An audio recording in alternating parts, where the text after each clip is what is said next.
Kaya pala Kuya Regan, si RO pala ang taga-sumbong dati kay Kuya Bal kung ano-ano. Oo, kaya durog na durog ako nung dati.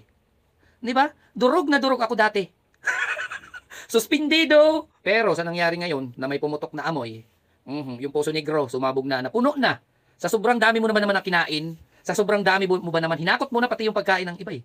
Kaya ayan, yung Poso Negro sumabog ng amoy, abot pa ng Davao, nabanggit pa ako doon. Hello mga sangkay, mga kalingap. Welcome back to my channel. Ito po muli ang yung sangkay na si Sangkay Lons muling nagbabalik. Kumusta? Kumusta king lahat? Sana nasa maayos na kalagayan ng lahat. Papadito sa Pilipinas or sa mga nasa ibang bansa, dobling ingat tayo, no? So mega love shoutout sa inyong lahat sa Team Sangkay Original, Team Sangkay Sponsors, Team Kalingap, Kuya Val, at Edna, Kalingap Rab. Sa lahat ng aking mga followers, supporters, and subscribers, sa mga lolos, lolas, OFWs, and PWDs. Mega love shoutout sa inyong lahat, and of course, I love you all. Ayan. Mega love shoutout kay Tita Mina Ramilio, ang tita kong Vayots.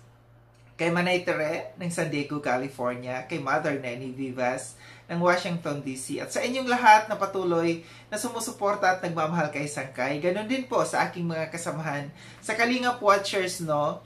Nandito sina Horbin TV Vlog, Bobby TV 143, Brenda Garcia, Maricel Arevalo, Ching Budayaw, 12 Midnight Vlog, Rhea Mix Vlog, Edgar Elia, Irene Miguel Passion, Twins Vlog, Joy Joy, Kabebing Beshi Channel, Lovely Rose Kimura, Maricel Torres, Sweetie Pearl Vlog, ganon din kay Quintana nga pala, Simpleng Buhay Vlog, Trico Vlogs, Lorna Rodriguez, and also sa pinakabagong member na bagong pasok natin, si Anarita Reyes TV.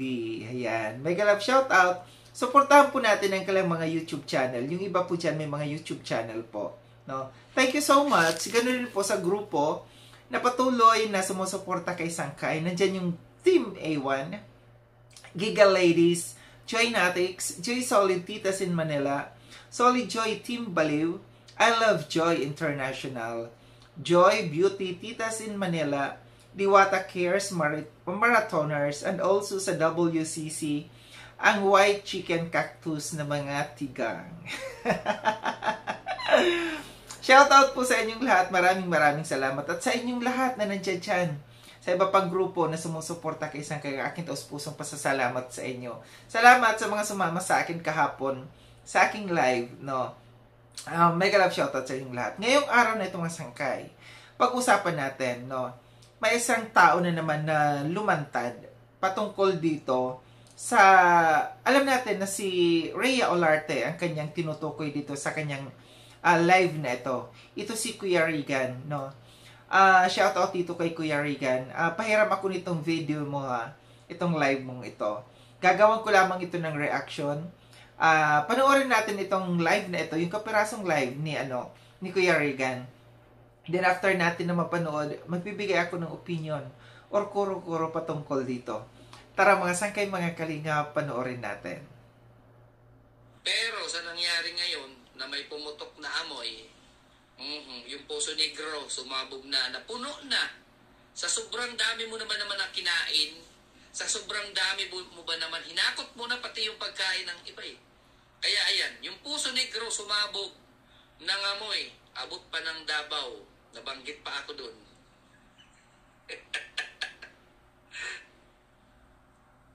Diba? Oh. Nangamoy yung Poso Negro, sumabog. Oh. Ngayon, abot Davao, nabanggit pa ako doon. At doon pa lumabas yung baho na mayroon palang nanunundot sa akin sa ilalim para sirain. Nako, sinasabi ko sa inyo, wala kayo makikitang butas. Opo. Dahil ako po yung marunong makontento sa kung ano yung mayroon ako. At marunong po ako mag-appreciate sa kung ano yung nare-receive ko. At hindi po ako marunong humingi. Opo, yung nagbigay ka sa akin, sapat na yon. Hindi ko kailangan mag-follow up sa'yo. Oy, ate, tita, makuryente ka. Kawawa ka, nakakadiabetes. Opo, nakaka-diabetes. Kumain tayo at kumuha ka lang ng sapat para sa'yo. Kumuha ka lang ng sapat para sa'yo at ipamigay, ipamahagi mo sa iba. Huwag mong suluhin. Diba?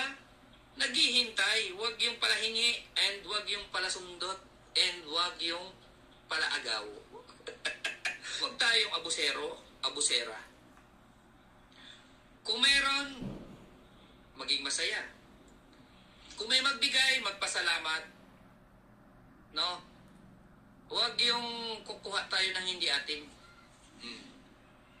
And, higit sa lahat, huwag mo sisiraan yung iba para lang makuha mo yung gusto mo. Diba? Tapos, pag nabuking ka, ano na? Parang manok. Parang manok. No? Yung parang manok na napiste. Na hindi mo alam kung saan at saan ka pupunta. Sa totoo lang, aminin natin. Totoong buhay. Yung mga kinakapitan mo, dyan at pinagkakatiwalaan mo. Di ba? Nakala mo kaibigan mo. Dikit ka kung saan, dikit ka dito, dikit ka doon. Hindi mo na malaman kung sino talaga yung dadamay sa'yo pagdating ng araw. Ngayon, napeste ka. Sino na yung lalapitan mo? Wala na. Marami nang umiiwas. Tandaan mo, mas maganda yung sumisikap. Nakukuha mo sa sariling paghihirap, sariling pagsisikap. Kahit saan at kahit anong mangyari sa'yo, kaya mong tumayo sa sarili mong paa. Oo, hindi yung nakadepende ka sa sinasabing sponsor. Susundot-sundutin mo. Yan, susundot-sundutin mo. Makontento tayo sa kung anong meron tayo. Huwag tayong manira ng iba. Nadamay pa ako, pambihira. Diba? Nadamay pa ako. Sabihan ba naman ako, hindi daw ako kalingap, kaya wag ako dikit ng dikit. Hindi po ako dumikit as a kalingap. Dumikit po ako as a family and as a may pusong pagcha-charity. Dahil kung didikit lang naman ako na wala namang kabuluhan, pangalan lang yung dadalhin ko, hindi ko kailangan yan. Opo. Diba? Mga nakikisama sa'yo at nakikipagkaibigan sa'yo, naging totoo ka, edi wala sanang ganito ngayon. Kusa, lalapit sa'yo yan. Kusa, lalapit sa'yo. Huwag kang manira para lang magkaroon ka ng sponsor. Kusang lalapit sa'yo yan. Kung magbigay, magbigay. Kung wala, wala. Kung magparamdam ka, magparamdam ka. Kung hindi ka na magparamdam, okay lang din. Opo, ganun lang yan tayo. Diba? Hindi kailangan na kapag sundutin mo yung sponsor ng iba, ngayon, sumingaw na yung baho. Diba? Mahirap. No? Nang sponsor, sisirain mo yung iba. So, sirain mo, tapos, ngayon, ang nangyari sa'yo. Yung pagkatao mo. Yung pagkatao mo yun, ang importante sa lahat. Walang-wala ka, pero wala kang ginawang masama sa kapwa mo or hindi ka nanloko. Yun ang importante sa lahat. At, number 1, huwag tayong balimbing. Kung saan tayo, doon na tayo. Huwag tayo palipat-lipat dahil dyan malalaman kung anong klase ka. Oo. Gumawa ka ng sariling sayo. Ay, yung palipat-lipat, doon ako. At maganda yung upuan doon. Makikiupo ako doon. Maganda yung laman ng mesa nila. Sagana sa pagkain, sagana sa kung anong meron dyan. Diba? Ganun baga. Nakaupo ka na dito, ang ulam dito is toyo. Nakita mo doon, lechon-lechon. Oy, wow, may chup. Ay, grabe, ang dami. Ayun. Pupunta ka doon, tapos magpapabango, pak. Tapos ayun, makikikain ka na. Ganon. Iniiwan mo na yung mga kasamahan mo doon naghihirap at nagtsatsaga sa mga pagkain na kung anong meron sila. O di ba? Tapos, pag ito nalugmok na naman ulit at walang-wala na, lilipat ka naman kung saan naman merong sagana sa kung anong meron sa mga pagkain. Di ba? Ganun baga. Yun. Di ba? Lipat ka naman doon. Makikikain ka naman doon. Yan ang tawag dyan is ayaw mo magsumikap. Kung anong meron ka, hindi ka makontento. Kung ano yung nare-receive mo, hindi ka makontento. Gusto mo. Diba? Gusto mo yung sagana ka. Gusto mo lagi yung kung saan yung maraming makukuha, masisipsip. Doon ka. Pag naubusan ng dugo ito, lipat na naman doon. Huwag mong sundutin. Gumawa ka rin ng sarili mong kwento. Gumawa ka rin ng sarili mong galaw. Huwag yung sundot ka ng sundot ng iba porkit hinog na. Pagkatapos niyang paghirapan, pagkatapos niyang pagpaguran, susundutin mo na at ikaw na yung mag-aani. Huwag ganun. Kasi, pag nasobrahan ka, ayan, mangangamoy ka. Kaya pala Kuya Regan, si R.O. pala ang taga-sumbong dati kay Kuya Bal kung ano-ano. Kaya durog na durog ako noon dati. Diba? Durog na durog ako dati. Suspendido. Reaction doon, reaction dito, pero hindi ako sumama, hindi sumasama yung loob ko sa kanilang lahat. Lalong-lalo na kay Kuya Bal. Pero sa nangyari ngayon, na may pumutok na amoy, yung Poso Negro, sumabog na, napuno na. Sa sobrang dami mo naman na kinain, sa sobrang dami mo ba naman, hinakot mo na pati yung pagkain ng iba eh. Kaya ayan, yung Poso Negro sumabog ng amoy, abot pa ng Davao, nabanggit pa ako doon.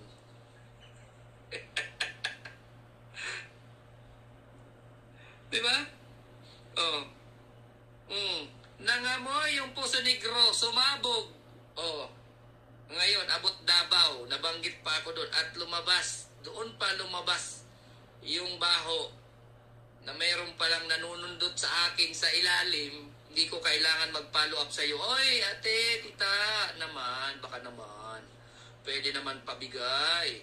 Pwede naman pa dyan. Kung hindi na mag-contact, huwag nang sundutin pa. Ibig sabihin, ayaw na sa'yo niyan. Diba? Ganon. Basta ipakita mo sa sarili mo na wala kang linoloko, wala kang inabuso. Kung ano yung binigay sa'yo, kung para kanino yan, ibigay mo. Kung para saan yan, gawin mo. So yun mga sangkay, mga kalingap, at tinapanood itong live dito ni Kuya Regan, credit dito kay Kuya Regan. So sabi niya dito, alam natin kung sino ang tinutumbok niya dito. Hindi man niya pinangalanan pero nabanggit yan yung RO. Na alam natin na si Rhea Olarte itong kanyang tinatapik na ito. Ramdam ko na merong sama ng loob. Hindi man galit siguro. Maaari ito'y sama ng loob ni Regan sa kay Rhea Olarte. Parang napansin ko matagal na itong sama ng loob niya nung time na sila ay magkakasama pa dun sa Lighthouse. Maaari or nandito pa ito sa Kalingap si Regan. Alam natin na nagkasakasama ito sila doon kasi si Rhea nagstay ito sa Lighthouse noon. Sabi dito ni Regan sinabihan daw siya, hindi daw siya kalingap.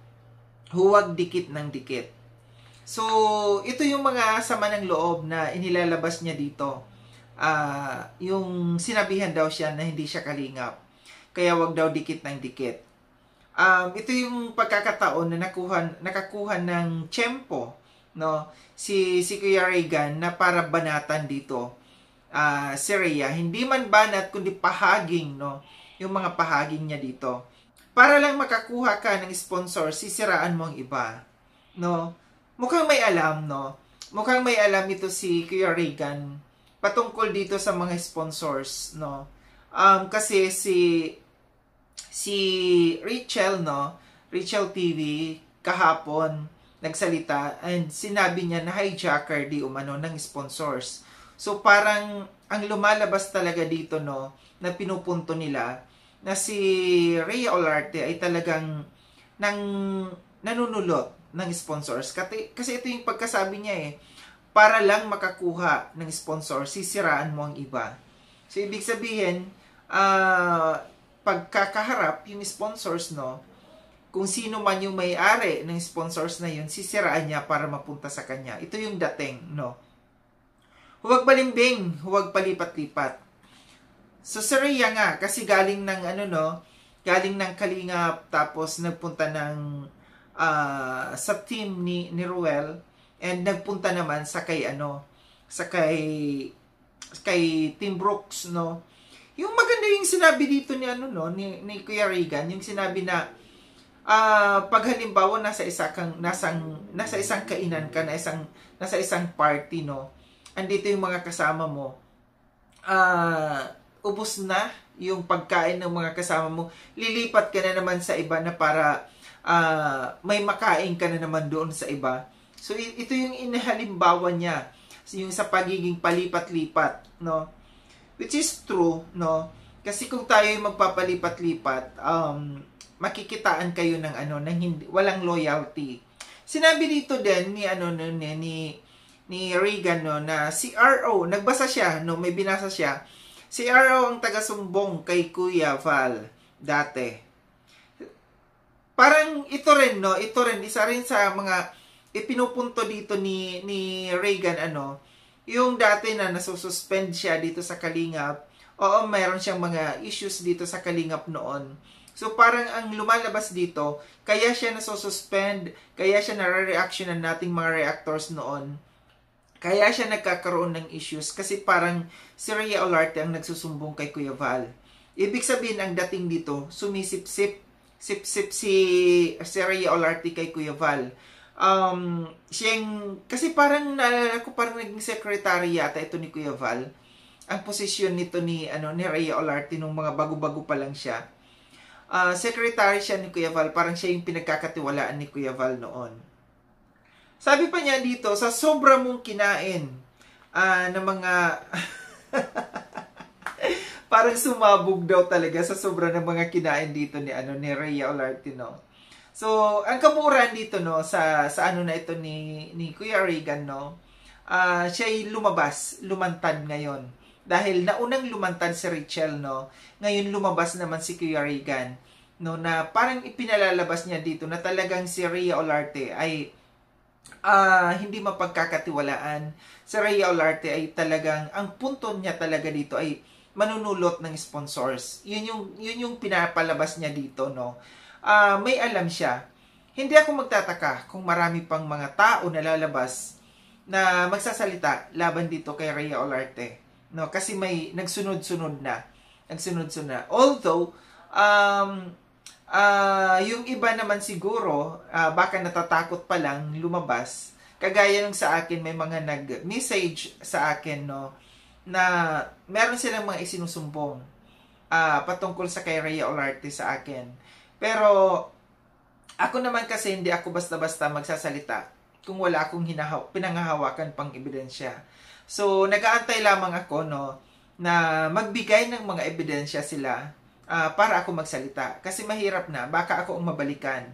No? Baka ako mabalikan pagka ako'y magsalita dito na wala pa naman akong pinanghawakang ebidensya.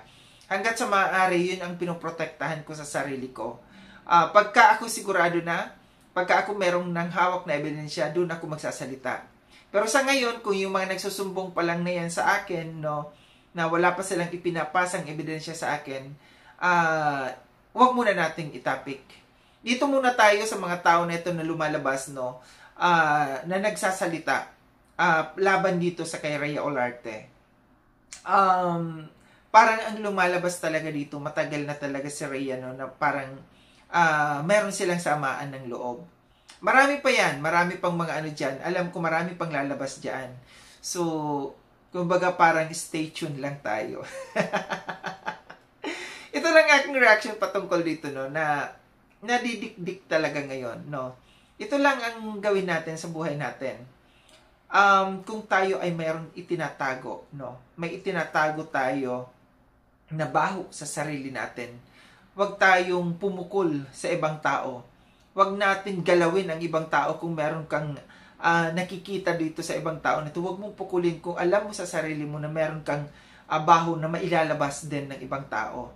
Mahirap kasi ang nangyari dito kay Rhea, no, nangyari lamang dito yung sa kay Choi, no, na parang siniraan niya doon sa screenshot sa pag-uusap nila, sa convo nila ng isang sponsor, no. Hindi niya siguro na-expect, no, na lalala yung ganitong sitwasyon. Hindi niya siguro na-expect na sa pamamagitan dito, sa pagsira niya, no, sa kay Joy, dito siya mapapahamak.